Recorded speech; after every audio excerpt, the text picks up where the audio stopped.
high-profile crimes over the past several weeks became part of a showdown between the city and businesses as to whether this sign is true. Immediately called the police around 2 a.m. and they showed up around 4 a.m. The system's broken. Nothing is being done about it. So this is Santa Monica. It's the city I grew up in. It's where I spent most of my time as a teenager. And it's even where I bought a house on the same street I grew up on before moving to Las Vegas. But as you're about to see, what used to be a thriving, vibrant culture and economy is now a barren wasteland of empty buildings and crime. And apparently it's gotten so bad in recent months that I didn't even believe it myself until I saw what I'm about to show you. Even though this is going to be unlike any other video it's being that we've lived in California before, this is no surprise. Anyone who's lived in California is not surprised to the degradation or that's happening out there, right? It's been getting really bad. I mean, it's not just Santa Monica. Obviously, Stockton is terrible. We just can't. I was just there. Yeah. You know, you're there right now. The Inland Empire is pretty bad too. Well, certain parts of the Inland Empire is really bad. I'm curious to see what it's going to do us. It just gets worse and worse every year. I think it got it started to get very bad when the pandemic started. And then it's like every year it gets worse and worse and worse. So. I've ever done. I'm going to walk you through the city firsthand, share what it used to be like from someone who lived here, speak with the locals to see what they think about the recent events, and then I'll leave it up to you to come to your own conclusions. I'd also like to thank German in Venice for bringing this to my attention because before I saw his video, I had no idea just how bad things had got. Now, for those unaware, behind me is the 3rd Street Promenade. Think of this like the major business hub of Santa Monica, home to some of the now most expensive real estate in the country.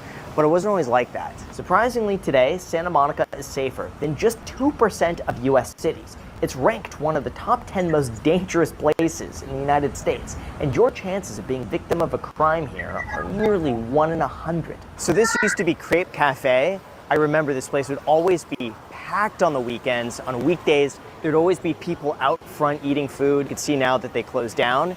And then over here, right across the street, this building used to be my bank. This used to be HSBC, and they shut down when COVID happened.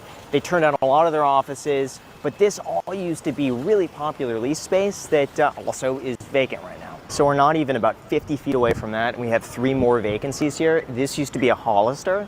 We have another vacancy next door to it, and then another vacancy across the street. So it seems like a lot of these businesses have shut down. We also have another right here that I just missed that's for lease. What's kind of remarkable is that 40% of the 3rd Street Promenade right now is vacant.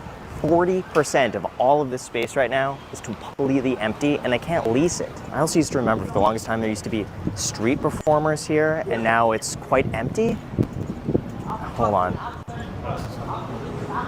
I mean, this is what it's turned into.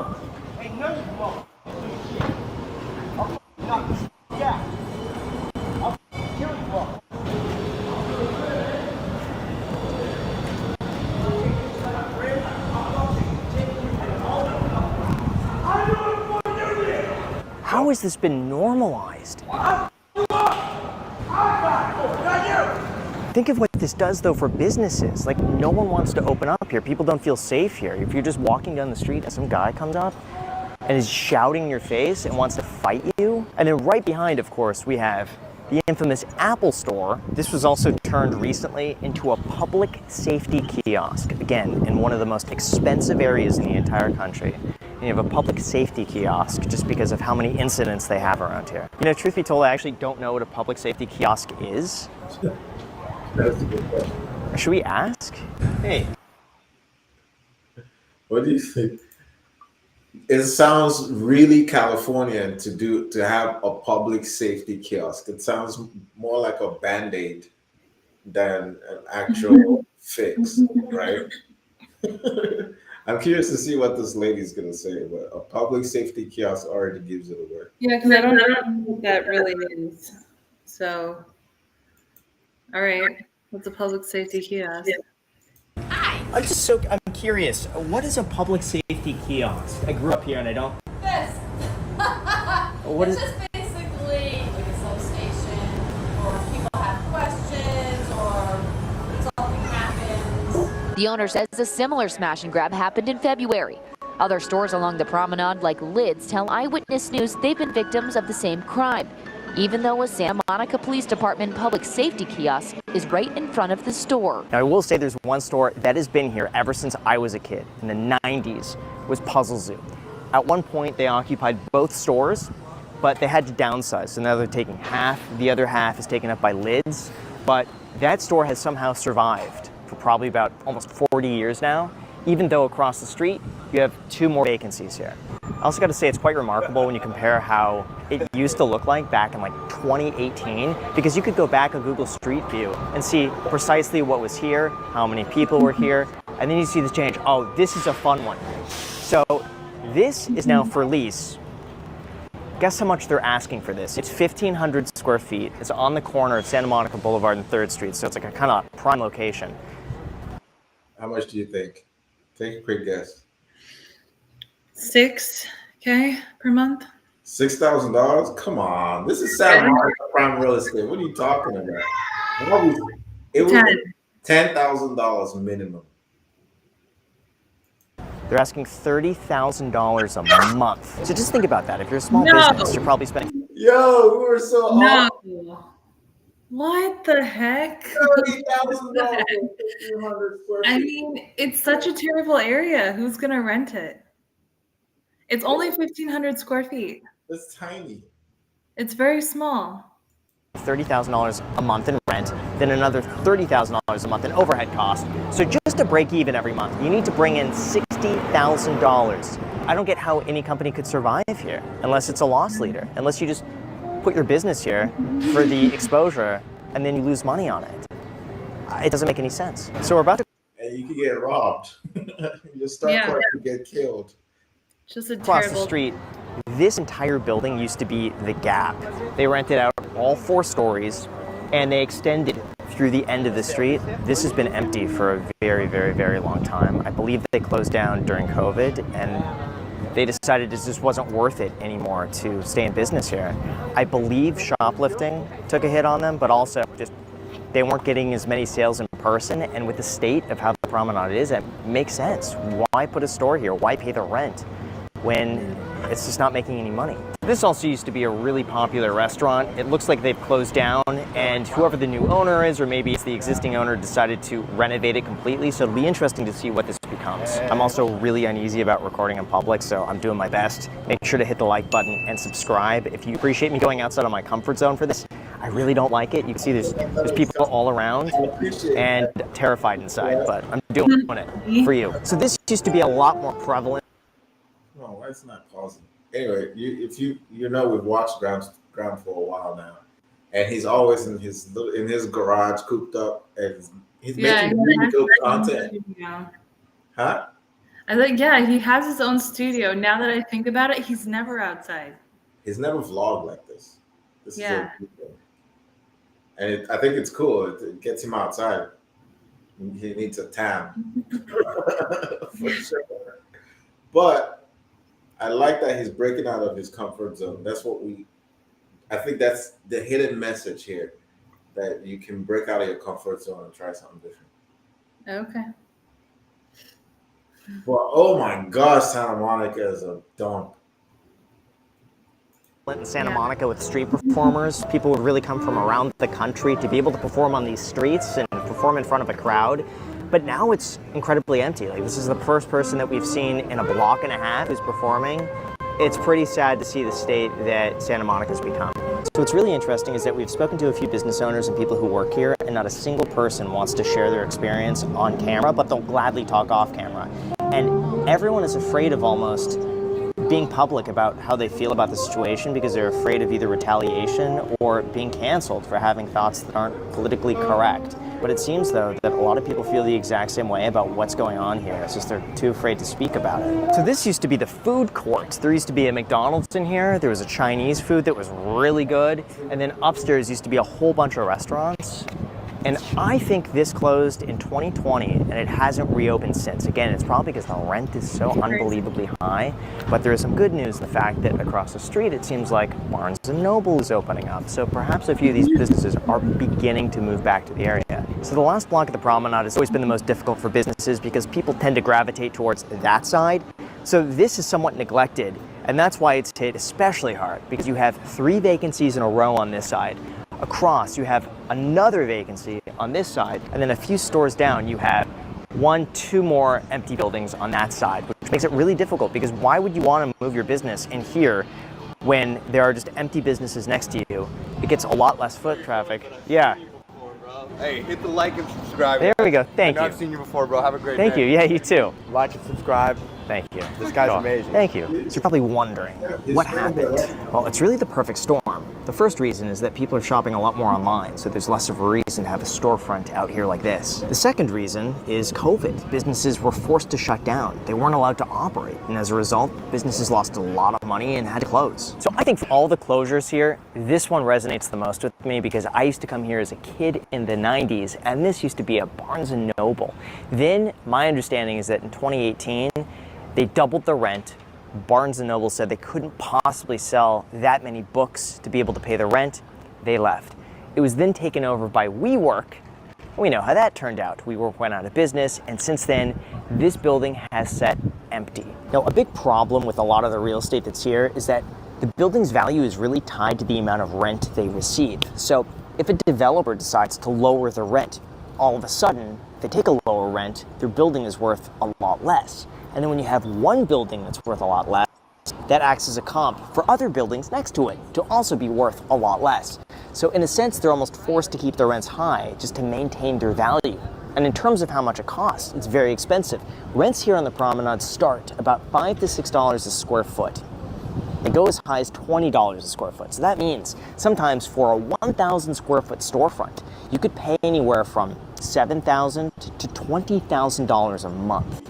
Or if you have 3,000 square feet, even at $6 a square foot, that's $18,000 a month just in rent alone that you have to make up for with street traffic that just isn't here anymore. So really outside of any high-end restaurants or national retailers, no one could really afford what's here. The other issue is that a lot of these buildings were built in a time where a business could take over the entire store. But now we've shifted towards smaller buildings. Places like this are really difficult to subdivide. So what ends up happening is that you have a 3,000 square foot place for rent, and they can't chop it up into smaller storefronts. You're stuck either renting the entire thing or nothing at all. The other issue is homelessness. Right now it's reported that there's 117. You know what's interesting? That this makes the case for flex spaces. Remember when I was talking to you about content creative studio? Oh yeah. And imagine a warehouse space where any but $30,000 rent. I don't know about that. Huh? I don't know about $30,000 rent though. No, you know what I think is eventually going to happen is that there's going to be a correction. There's just no way for that these prices are sustainable. Mm-hmm. What eventually will happen is that the prices will have to come down. We're already noticing significant cuts in prices of real estate throughout the South, like Florida, Texas. Just that, right after the pandemic, there was a surge of money into the system when they printed all that money, when the Feds printed money. So it drove up all these assets prices without any underlying value.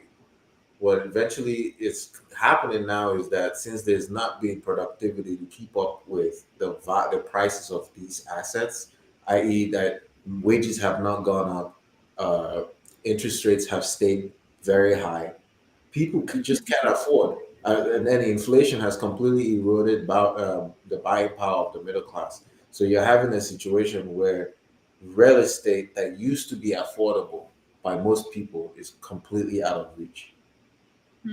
That's what's happening here. And it just has to correct because it's not sustainable. The whole thing is going to eventually collapse. Okay. Homeless per 1 square mile, which is some of the highest in the country. And again, that's just what they could count. Now, the thing is, though, if you are homeless, I mean, look at where we are. It's one of the most beautiful places in the entire country. And that's one of the difficult parts, is because when I walk around here, it is so nice. The weather is perfect. The scenery is incredible. I mean, it's really one of a kind, and I see why people want to be here so badly and how beautiful it is. Even for me, having left, there are aspects of Santa Monica and Los Angeles that I really miss, just because it's so unbelievably gorgeous here. Now, in terms of solving the homelessness issue, California has spent so far about $24 billion since 2019. And this behind us is an example of exactly that. This used to be a parking structure that was torn down to build affordable housing for the homeless. However, the cost is through the roof. A lot of locals say that it costs way too much money at $125 million, which means every unit that's going to be built here for the homeless is going to cost about $1 million. Now, for context, if you want to buy your own condo here in Santa Monica, it's going to cost you anywhere between $1 million to Do you hear that amount? It's $1 million per unit. That doesn't even make sense. How does that even make any sense? This house does not cost even remotely close to $1 million. How does each unit cost $1 million? We're talking Those are about very expensive. Those are high-end luxury homes for the homeless. They better be appreciating those. How does that even happen? That doesn't make any sense. Government spending is ridiculous. Yeah, there's a lot of waste. $1.5 million, give or take.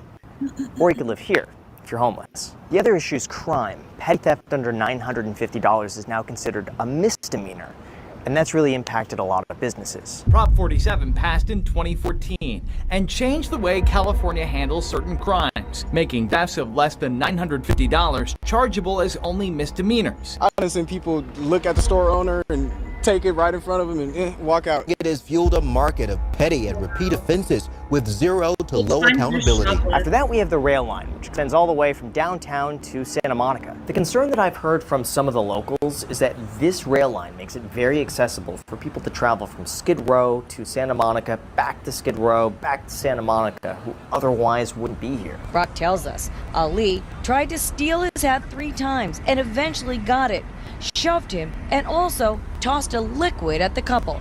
Turned to walk away. He took a bottle of some sort of liquid, threw it on me. Brock says he and his girlfriend followed Ali while keeping 911 updated on his whereabouts. And when the man somehow toppled over, Brock held him down until police arrived. And of course, we can't make a video like this without discussing drug use. It was recently found that substance abuse affects about 75% of the homeless population. This is also reflected in the fact that Santa Monica is one of the top fentanyl death hotspots in LA County. Use of these drugs, combined with 78% of the homeless population suffering from mental health issues, is a serious contributor to violent crime incidents. I would personally say, though, as someone who grew up here, I think the nail in the coffin was the 2020 riots that happened, and a lot of these businesses broken into. And ever since then, it just seems like they've had a really difficult time recovering from that. So I've lived in Santa Monica since 2017, and I've seen it change a lot throughout the years, especially through the pandemic, which was one of the more interesting times, especially with all the riots and everything that are actually happening right down the street. I had 7 helicopters right above my unit, for a while. We've had people try to break into our garages. We've had our garbage situations a mess. I have a lock on our garbage outside. Just so it doesn't get crazy, and that was like something we had to do. We've had a break-in in our place. I have a buddy who lives a couple miles that way, still in Santa Monica, that just had a break-in. These are anecdotes again, but I don't think that anyone should have a rosy picture and should just pretend that, like, this is the kind of neighborhood you can leave your door unlocked and then, not have to worry about anything happening. I hope we can figure it out, obviously.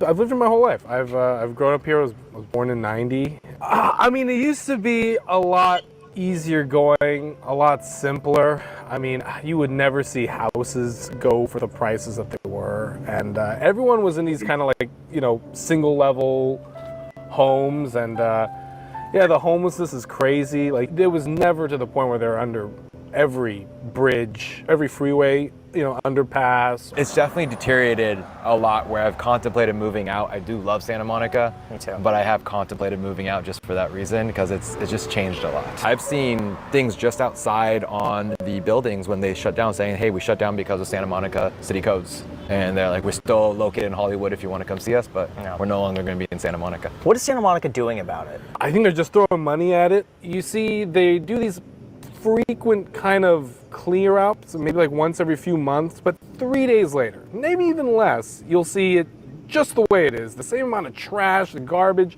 And then there's these nebulous housing projects in downtown LA, which, you hear about them, you kind of occasionally you'll see like community letters come out like, this is what we're doing, but it doesn't change anything. There's really no difference being made with these really insane projects. I mean, the amount of money they're throwing at this is insane. Yeah, it just seems to get more and more as time goes on, and more homeless, more spending on it, but everything's getting worse. I avoid the pier at all costs. I never go over there because every time it's just like very sad, and my car did get broken into When is recently.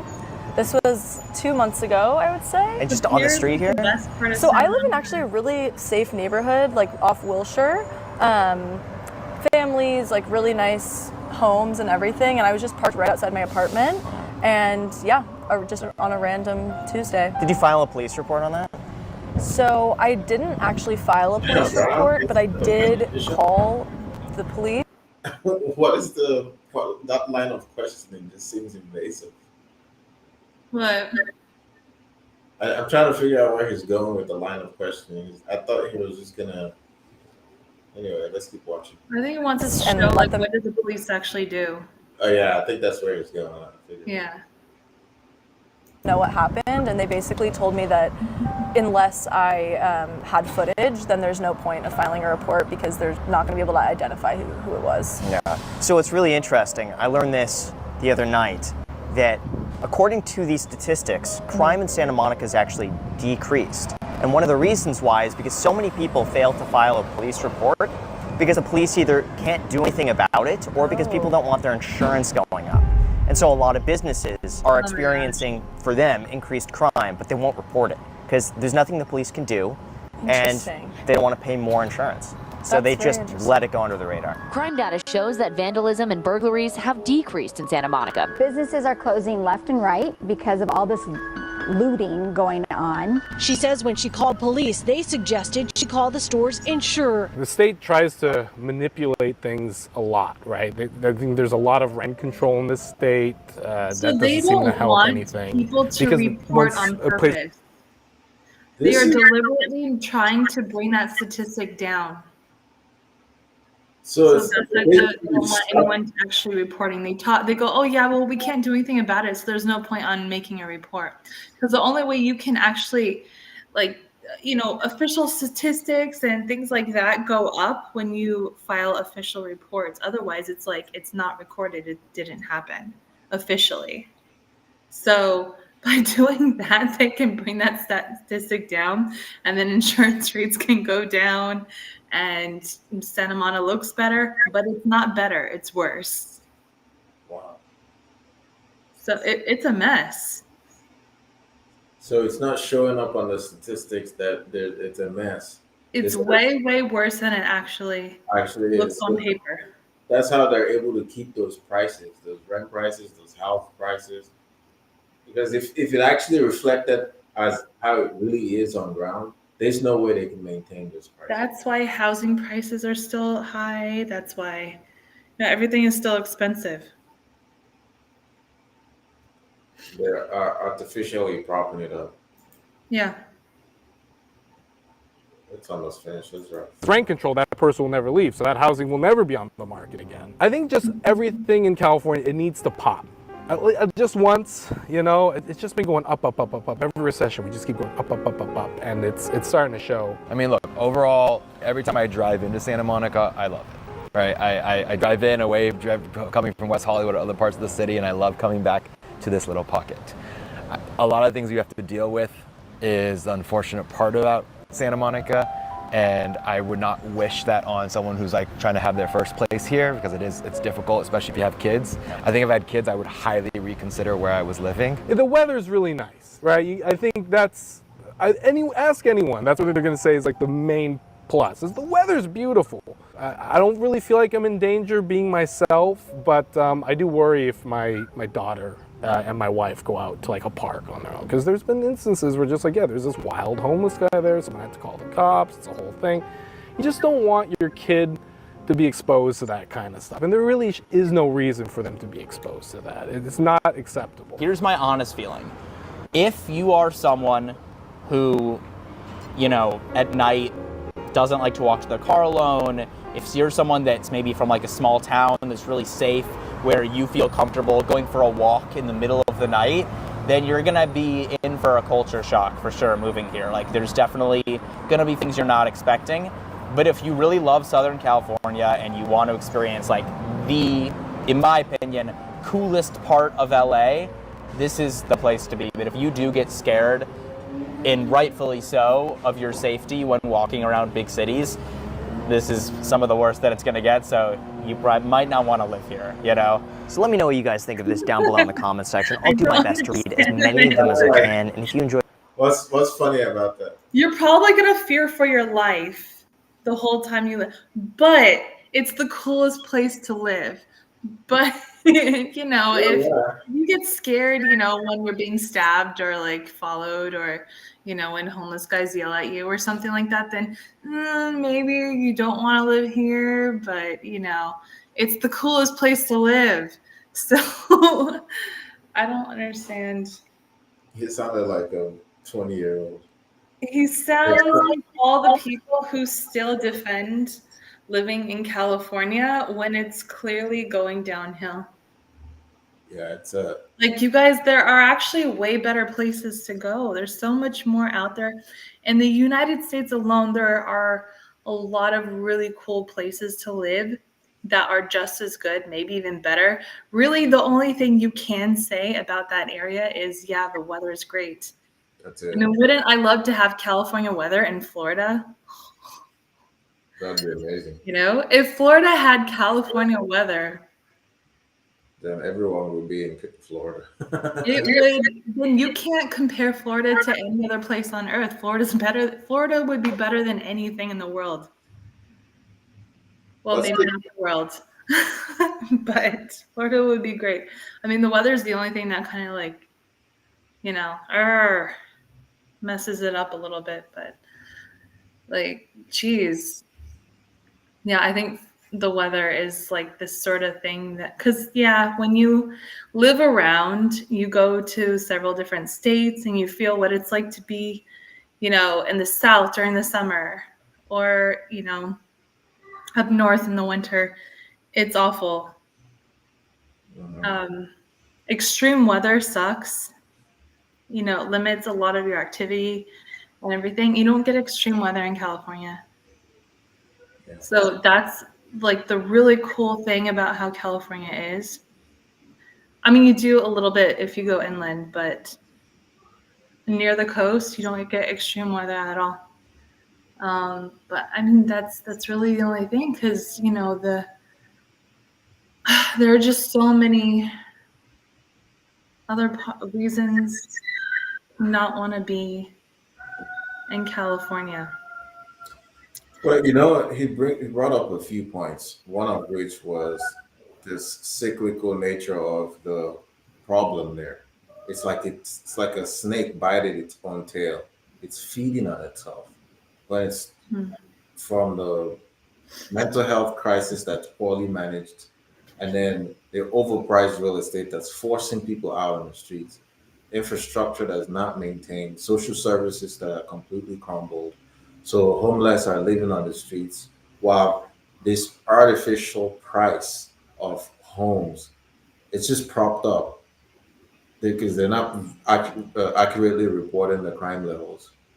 Right. They're not reporting the actual problem. So, yeah, the house prices can still continue to go up, which is ridiculous. The rent for business buildings, business real estate continues to go up and be really high.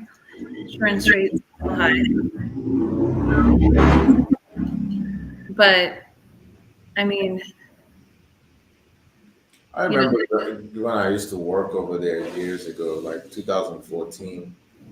It was already bad back then, but somewhere in the back of my mind, I just kept having hope that things were going to change. mhm. But instead of changing, it just got worse and worse. The traffic got worse.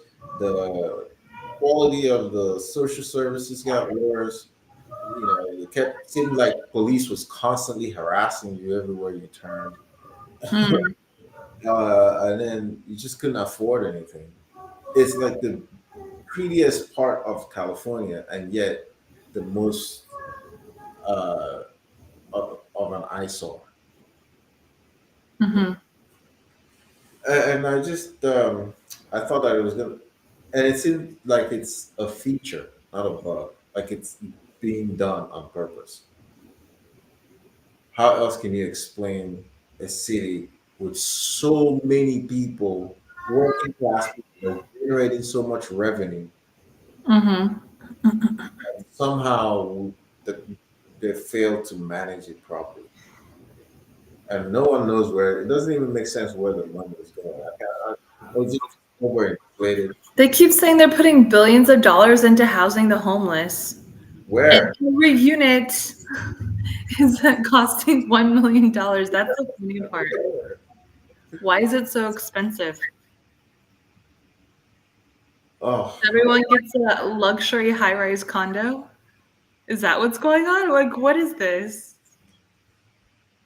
Why is it so expensive to house the homeless? It shouldn't be that expensive, and it should be that expensive to help them get, into rehab and, help them move forward with their lives. right. Should not cost that much, I don't think.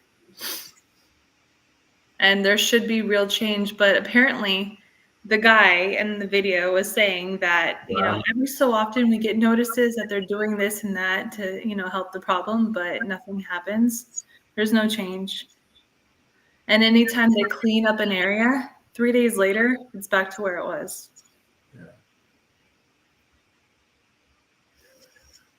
Well, I think that's all I want to talk about that video. He touched on a lot of points, and it must feel really, it must suck. It'll be tough for a lot of those natives, people who grew up there. He grew up there. They're one of the guys that he was interviewing that's still contemplating leaving. He struggles to leave. And How do you struggle to leave? But no, it makes perfect sense. There are a lot of people. Look at my dad. He struggles to leave the place that I was grew up. He's lived there for decades. People get at this attachment to geographical locations, and it's hard for them to leave, even when everything points in the direction that it's no longer safe here. You should actually leave. Try new things. That too, a lot of people get comfortable in their box, in that safe zone, Mhm. don't realize that life happens when you actually step out of that box. You take that random trip to Guangzhou, China, and just stay there for a month, or you just go pick up that random career that you've always thought about. I wonder if I just went and sold insurance for a living, just to see what it's like to sell things to people when they don't want it. Yeah. Okay. I think that that's actually when life gets more interesting, is when we challenge ourselves to do these things and stop worrying about the perception of others when we fail. Failure is natural. It's actually the steps towards success. But what the school system did, which is such a disservice, is that it shamed you for failing. So it made people so conscious about how to perform that Or being different. being, Doing something different from everyone else. So I not think being that's a huge thing that we learned in school, is that like you don't want to be the one who has a different idea, or you don't want to be the one who wears something that's not cool. Yeah. You don't want to, you know what I mean? Like you always want to You want to be accepted and you want to fit in with everyone else. You want to be doing the same things. You want to be thinking the same things. You want to live where everyone else is living that you think is cool. And if everyone else around you is saying, this is the best area, then you just go, yeah, this is the best. I love it. And that's it. But the most interesting people are the ones who don't blend in. They're the ones who stand out. While everyone is trying to be like each other and be cheap, basically, the ones that are more interesting are the ones who dare to do interesting things. Yeah. So if you want to be interesting, do interesting things. Step out of your box. I don't know. So what the fuck really happened to Santa Monica, California? It's just a symptom of a larger issue that's happening across the country. There's this moral decadence, hedonism, over what do you call it? Too many fees, too many licenses, over taxation of people, overworking, enslavement, modern day slavery, just vile and filth. It's a cesspool of disgust and sin. That's what it looks like. It's not colorful. It's usually just like mud. And then the contrast of that is where you see people flourishing and they serve each other and they're selfless and they pray and they gather and they meditate together and they feed each other and they create art and food. That's the opposite of that. And that world or that scenario takes work, takes people to actually know that they have to seek discomfort, right? People have to actually seek that if they want it to be a reality and try something different. So what we're talking about anyway, I don't want to drag this video on too long. Got anything else you want to add, my dear? I guess that's it. After watching the video, it was sad that, because, I remember the promenade. And I also remember my favorite part about Santa Monica has always been the pier and that beach right there. Right at that spot right there. And then that one girl was like, I never go to the pier anymore. Wow. Like, it's definitely not safe. We've been to the pier. Multiple times. Like, we've been to the pier before. That's sad. We were there right at the pandemic. You remember how we were right there at the beginning of its just downward. I think after the pandemic, it just never recovered. Right. There were a couple times we went to that area. Like, remember when sometimes you would work on Saturdays and you would see a patient that's sort of in the area, so I would tag along. Right. And then after you see your patient, then we just go to the beach, and sometimes we'd be going to Santa Monica Beach, and we go to the pier. So I remember those times and I'm like, well, that just sucks. So that's gone.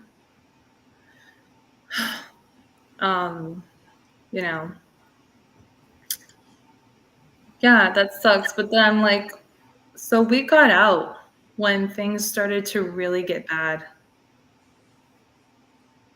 It seems like. Yeah, that's what happened. We got out just in time. But Really did. I think it challenges people just to go try something else. While LA is going through its bear market phase, places like it's not even a bear market. See, they're not allowing it to become a bear market yet because they are trying to make it look like it's fine on paper so that prices don't go down.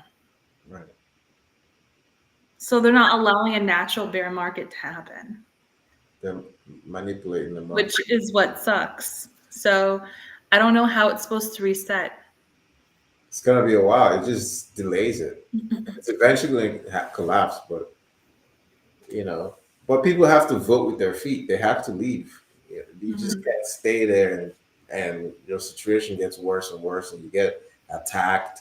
People break into your home, into your car, and steal your property. That's crazy. You. No one should pay after paying all those taxes. You have to lock your trash can? What the heck? This is why it doesn't change, because people refuse to leave. You have to. While LA is going through that, there are other areas that are going through a boom. They're seeing a boom. You can name it. Where it's more interesting and safer to live. And the good thing that we have AI, we have artificial intelligence now that we can actually pull an aggregate of all data on the internet just by using AI. Anyway, that's all I'm gonna say about that. Okay.